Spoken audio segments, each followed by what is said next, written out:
Deion Sanders said it at halftime, talking to Jenny Taft on the sideline before the Colorado Buffs went into the locker room. Travis Hunter is him. And there was a lot of talk around him playing at the FCS level and about how we hadn't seen him in a Power 5 game. And I think some of that was fair. But if you had any doubts about Travis Hunter going into yesterday, I assure you, we don't have any more of those doubts. What he did yesterday was nothing short of special and something we got to talk about. Really quickly, though, make sure you're subscribed right here to the On3 YouTube channel. We talk college football and only college football every single day, live Tuesday, Wednesday, Thursday, 11 a.m. Eastern. We're going to break down Colorado's game against Nebraska live on Tuesday. So make sure you're subscribed so you don't miss that. Also, follow me on Twitter and on Instagram at JD Piquel to stay in the know with all things around this show and around just what we got going as it regards to our college football content going forward, okay? So appreciate you in advance for that. I cannot overstate how difficult and impressive what Travis Hunter did yesterday. Like, it was absolutely unbelievable. He played over 100 snaps at two extremely demanding positions. It wasn't like he was out there just kind of jogging around on one side of the football and the other side of the football he was going full speed. Like, he was going full speed both times and had a tremendous day at receiver. Over 100 yards, 11 catches. He had an acrobatic, just straight up alpha dog kind of receiver play against TCU in the end zone. Came down with a catch, ended up being ruled not a touchdown. I don't care what it was ruled.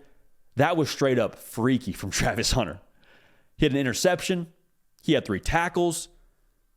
And he also did it in Texas heat. Y'all, I cannot overstate the difficulty of that environment. And it wasn't like he was playing against some slappy school. He was playing against TCU, a team that played for a national title last year. Now, we'll see how TCU does the rest of the way, but I just want to make sure we're on the same page. This was unbelievable. Like, if you hadn't watched college football before yesterday, what we saw yesterday was nothing short of rare. And I want to make this clear too. Yesterday doesn't happen without Deion Sanders, one, sticking to his guns, and then 2, saying he doesn't care what else is being said around what he should or shouldn't do with Travis Hunter.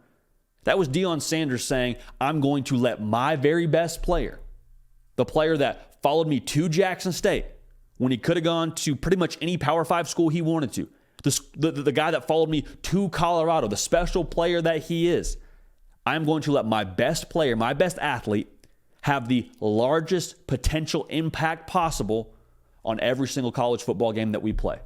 That's risky, that's bold, and that is Coach Prime. If you're a Colorado fan waking up today after that dub, 45-42 over TCU on the road, you feel pretty good about where things stand. And it doesn't happen if Travis Hunter doesn't follow Coach Prime. And I talked about this with Andy Staples yesterday on this very show. We kind of had a live reaction after the late window of games, but still unpacked what happened with Colorado.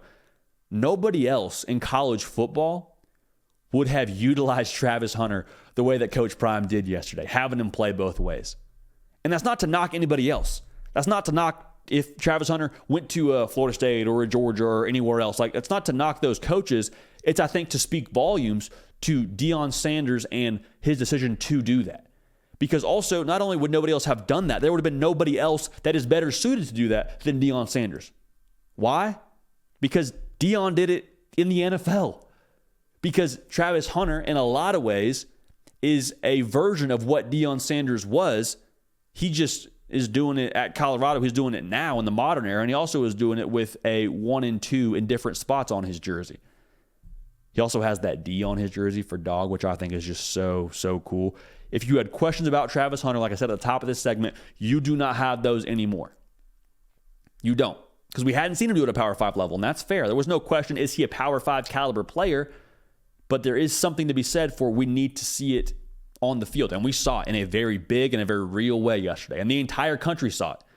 To have it be the Fox Big Noon kickoff spot, you got Gus Johnson and Joel Klatt calling the game. Like, everybody got to see what Travis Hunter was yesterday. And that is special. That is extremely, extremely special. Now, the challenge for Colorado and the challenge for Travis Hunter is, how do you sustain it? because playing over 100 snaps in a football game, I can tell y'all from personal experience, not having played 100 snaps and not having played at the level that Travis Hunter's playing at, the day after a football game, man, you feel like you got hit by a bus. Your body is sore.